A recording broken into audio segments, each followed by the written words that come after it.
Dingen. Oh, wat een dingen.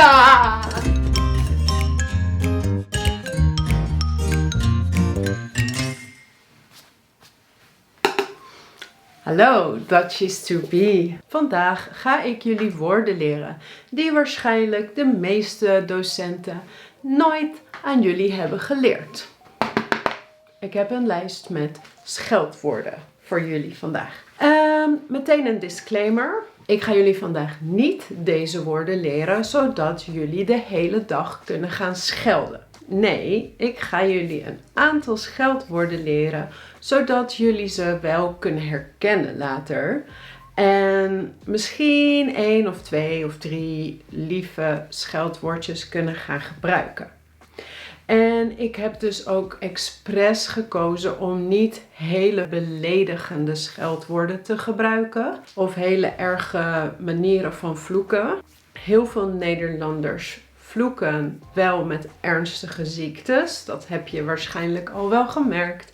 En die ga ik niet behandelen vandaag. Voordat we straks naar het Nederlandse lijstje met scheldwoorden gaan, wil ik alvast zeggen dat wij in het Nederlands natuurlijk ook gewoon veel Engelse scheldwoorden gebruiken. Bijvoorbeeld shit, fuck, wat nog meer. Maar we hebben dus ook Nederlandse varianten hierop. En eerst gaan we kijken naar Nederlandse varianten op fuck en shit. Fuck en shit. We beginnen met kut.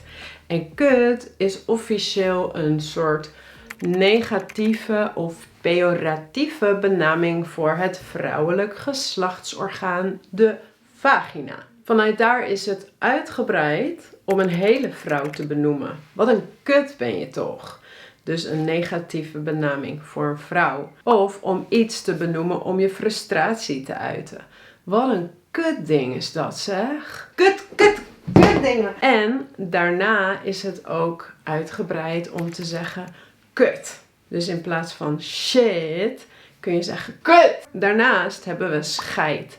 Dit lijkt natuurlijk veel meer op shit. Scheid betekent ook poep. Het werkwoord schijten is veel vulgairder dan poepen. En als je dus ook iets doet en je bent geïrriteerd, kun je zeggen scheid. Scheid.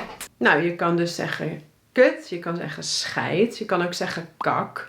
Kak betekent ook poep. En je kan ook zeggen bijvoorbeeld verdomme. En verdomme is van godverdomme. Maar godverdomme is natuurlijk veel heftiger. Want het is voor heel veel mensen niet respectvol om te zeggen godverdomme. Dus heel veel mensen zeggen verdomme. Damn. En dan is er nog een lievere variant. En dat is potverdikkie. Potjandozie. Dus iets doe je en het gaat niet goed. En je kan zeggen potverdikkie. Potjandori.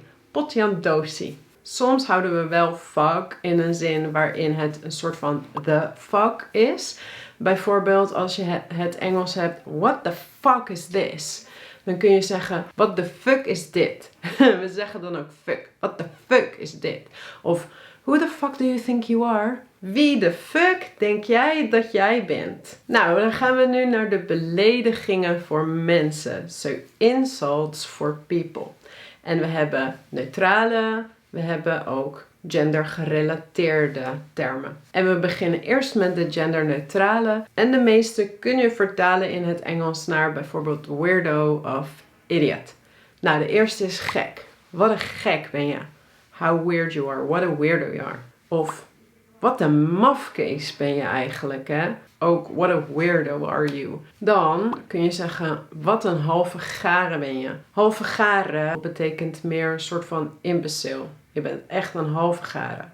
Je kan ook zeggen, je bent een idioot. Dan hebben we ook lijpo. En wat daarop lijkt is een dwaas of een maloot. Dus ja, you're koekoek. You're not really having all your marbles here. Is dat wat je zegt? Ja. Dus ook een soort van idiot. Nou, dan hebben we ook dat je kunt zeggen je bent een ezel. Dus You're very stupid. Je bent echt een ezel. En ik weet nog steeds zeker dat de scène in Friends, waar Gunther tegen Ross zegt, je bent een ezel. Ezel. Dat niet is, you're an asshole. Want we hebben ezel alleen in de betekenis you're stupid. Zo dom als een ezel. As stupid as a donkey. Een ezel. Not asshole. Want asshole is klootzak. Daar gaan we straks naar kijken. Asshole. Dus ezel is als je dom bent. Loser is a loser. Of sukkel is ook, ja, you stupid. Wat doe je nou, sukkel? What are you doing, you stupid? En ik denk van deze woorden dat sukkel en vooral sukkeltje is het minst erg. Of die vind ik het minst erg. Wel een sukkeltje ben je. Like, how stupid you are. But just a little bit stupid. Dus een beetje lief. En we kunnen achter veel van deze woorden tje zetten. Dat gaan we straks bij meerdere woorden zien. En dan wordt het dus een verkleinwoordje en iets liever. Specifiek voor mannen. Nou, ik zei het net al. Klootzak. You asshole.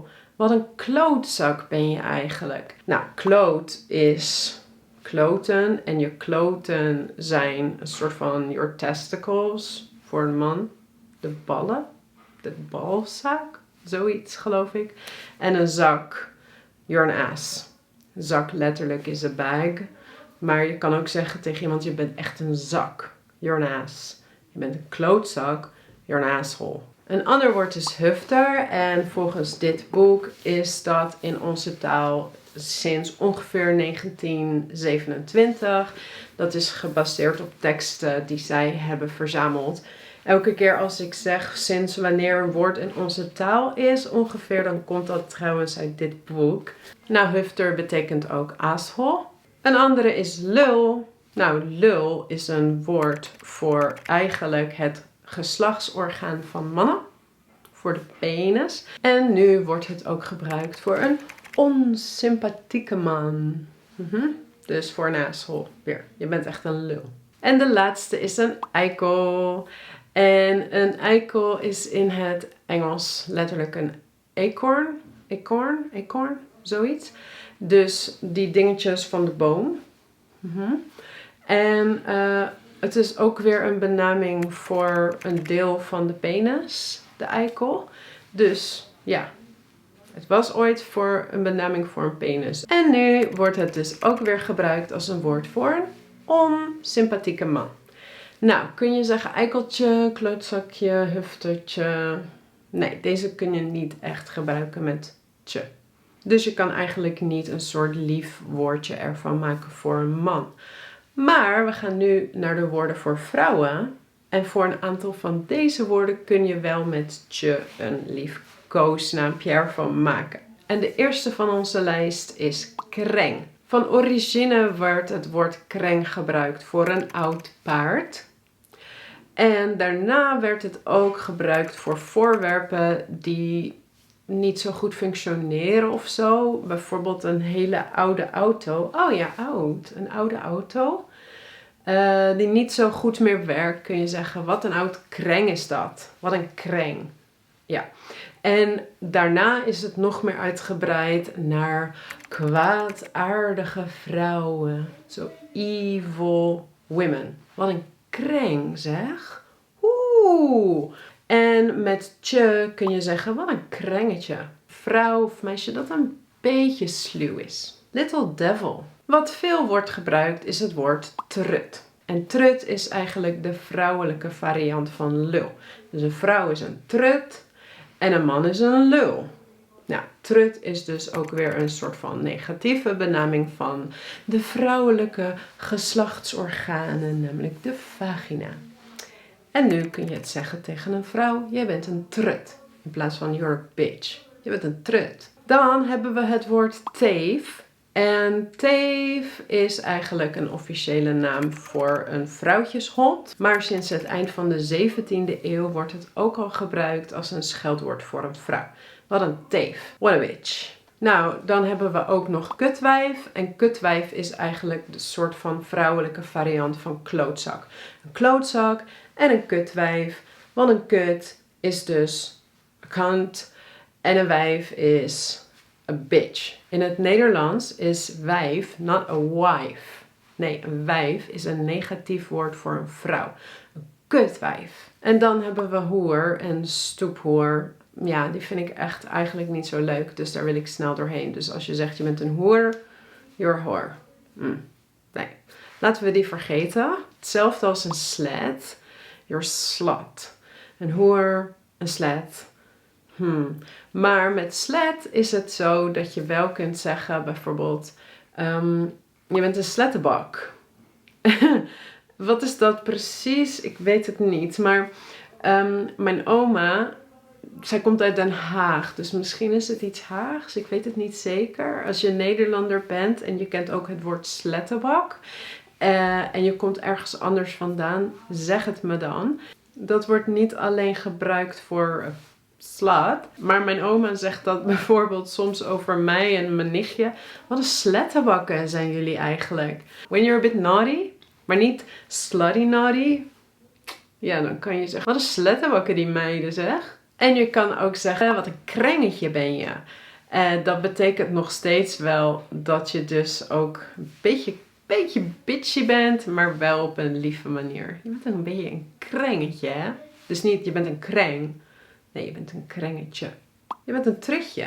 Wat een trutje ben je. Ja, een trutje is dan een soort van goody-goody. Een meisje dat eigenlijk helemaal niks doet.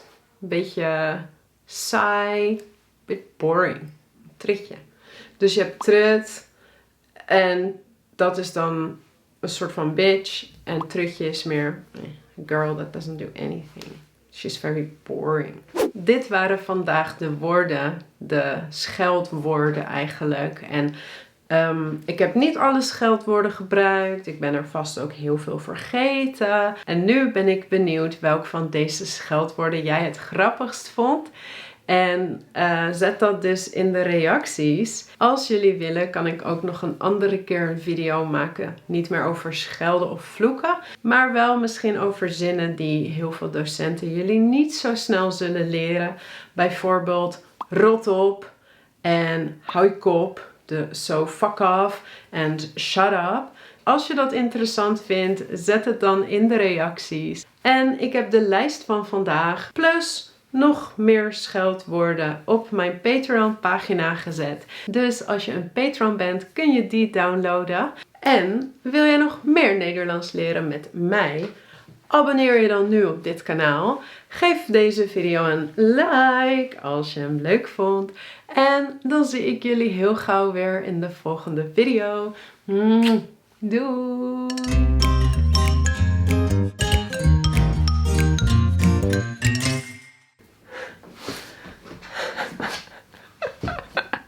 Oh my god, weird.